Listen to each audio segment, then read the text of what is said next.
नमस्कार दोस्तों, मैं राज बहादुर कुशवाहा आर के गुरु चैनल में आपका दिल से स्वागत करता हूं। वीडियो शुरू करने से पहले आपसे रिक्वेस्ट है कि मेरे चैनल को सब्सक्राइब ज़रूर कर लें तथा बेल आइकन को दबा लें, जिससे मेरी सभी आने वाली वीडियो के नोटिफिकेशन आपको सबसे पहले मिल सके तथा वीडियो को अधिक से अधिक लाइक एवं शेयर ज़रूर करें ताकि ऐसी वैल्यूएबल जानकारी से कोई भी वंचित न रह जाए।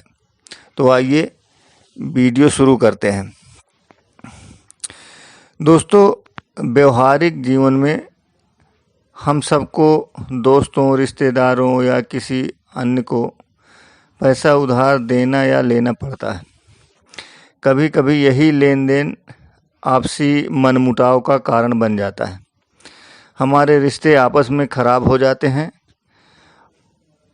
और ना ही हमारी आर्थिक स्थिति ऐसी लेन देन का बुरा असर पड़ा। यही आज के इस वीडियो में जानेंगे। हम इस वीडियो में आज यही सीखने वाले हैं कि किसी को पैसा उधार देते समय क्या सावधानी बरतें जिससे हमारे रिश्ते, दोस्ती और पैसा सभी सलामत रहें। तो आइए सबसे पहले ये जानते हैं कि उधार दिया पैसा डूबता क्यों है। उधार के पैसे डूबने के बहुत सारे कारण हैं, जिनमें से कुछ इस प्रकार हैं। नंबर 1, कर्जदार की आमदनी बंद हो जाना, नौकरी का छूट जाना या बिजनेस और व्यापार में हानि हो जाना। नंबर 2, कर्जदार की पारिवारिक समस्या। नंबर 3, कर्जदार की आमदनी से अधिक कर्ज की समस्या। चौथा, कर्जदार के पास कर्ज चुकाने की ठोस योजना का अभाव। पांचवा, कर्जदार का कर्ज चुकाने के प्रति गंभीर न होना, निराशाजनक रवैया। छठा, आपने जिसको कर्ज दिया है उसका कर्ज वापस करने की इच्छा न होना, अर्थात नियत बदल जाना। 7, कर्जदार की आर्थिक स्थिति बहुत खराब हो जाना।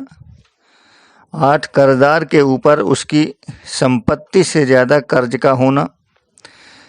9, आपने जिसको कर्ज दिया है उसका दिवालिया हो जाना। 10, कर्जदार की अकस्मात मृत्यु हो जाना।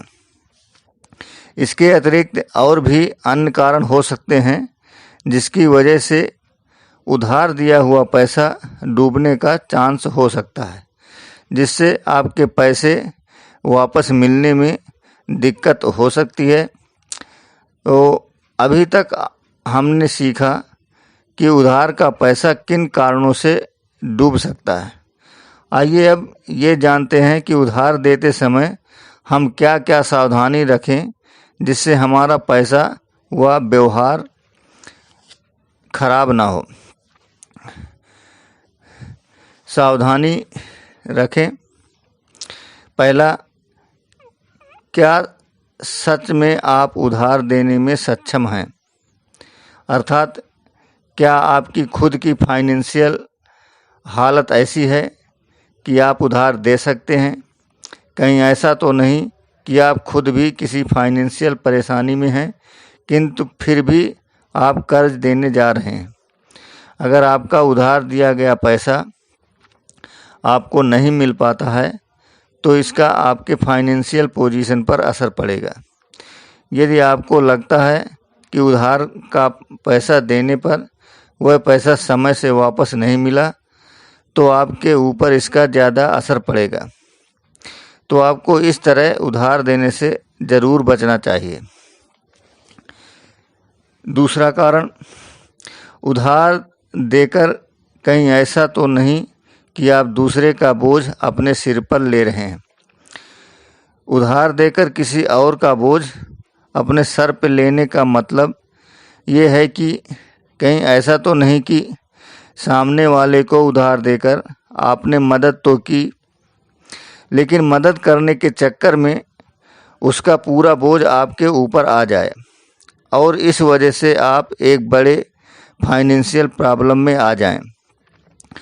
फॉर एग्ज़ाम्पल, आपने अपने जानने वाले को कुछ पैसे उधार दिए, माना कोई आपका खास रिश्तेदार, जीजा, साला, मामा, चाचा आदि कुछ भी हो सकता है।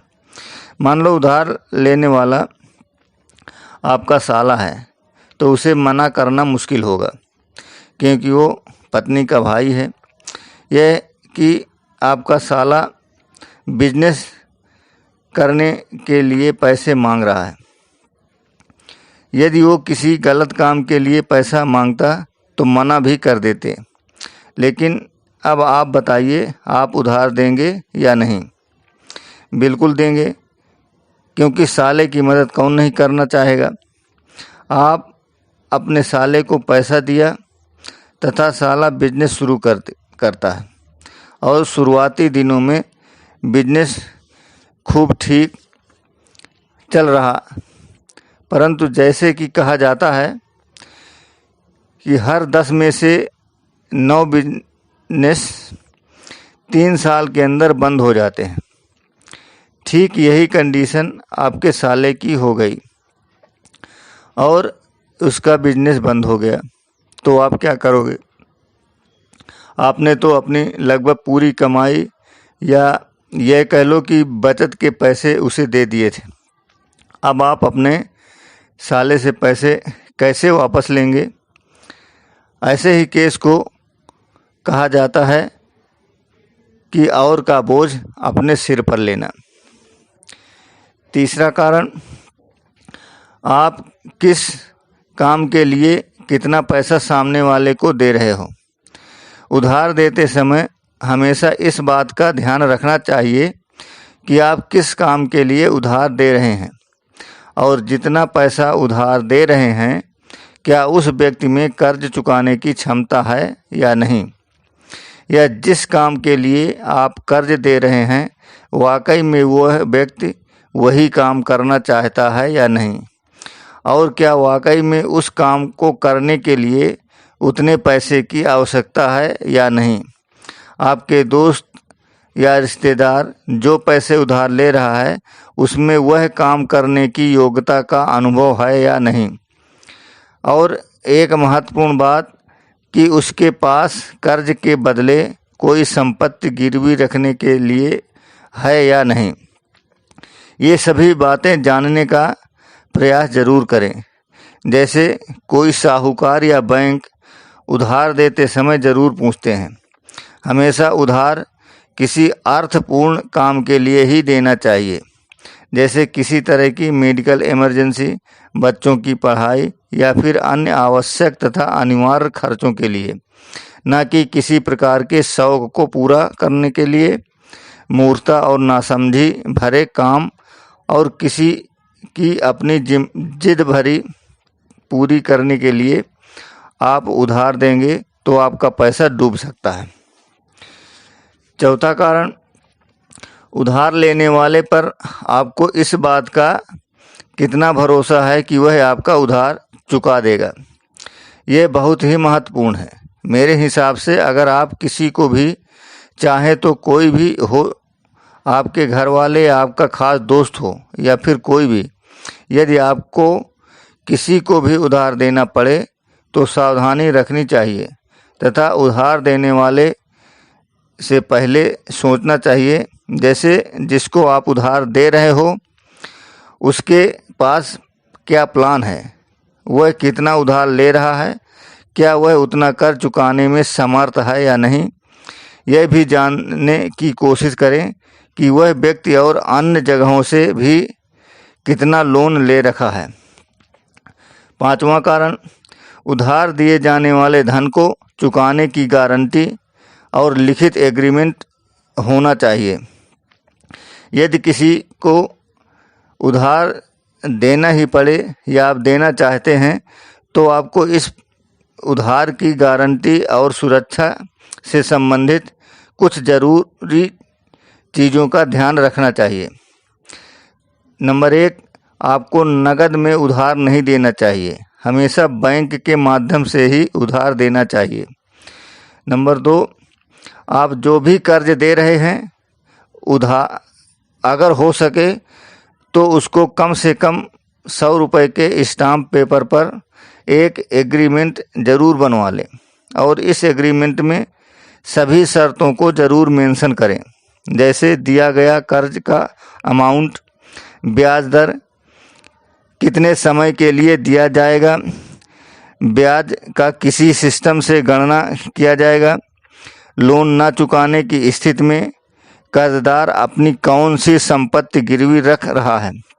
नंबर 3, लोन एग्रीमेंट किस व्यक्ति की देखरेख में बनाया गया है, अर्थात किसी वकील ने बनवाना चाहिए तथा एग्रीमेंट में लिखित गवाही भी होनी चाहिए। नंबर 4, लोन नहीं चुकाने की स्थिति में दंडात्मक कार्रवाई के बारे में भी स्पष्ट उल्लेख होना चाहिए। आशा है कि आप भी किसी को उधार देते समय इन बातों का ज़रूर ध्यान रखेंगे और इन तरीकों का इस्तेमाल करके आप अपने धन को सुरक्षित रूप से उधार देकर अपनी पूंजी की सुरक्षा कर पाएंगे। वीडियो को लाइक एवं शेयर ज़रूर करें, जिससे ऐसी महत्वपूर्ण जानकारी सभी को मिल सके। मेरे चैनल को सब्सक्राइब ज़रूर कर लें तथा बेल आइकन को ज़रूर दबा लें, जिससे मेरी वीडियो आपसे मिस ना हो। Thanks for watching.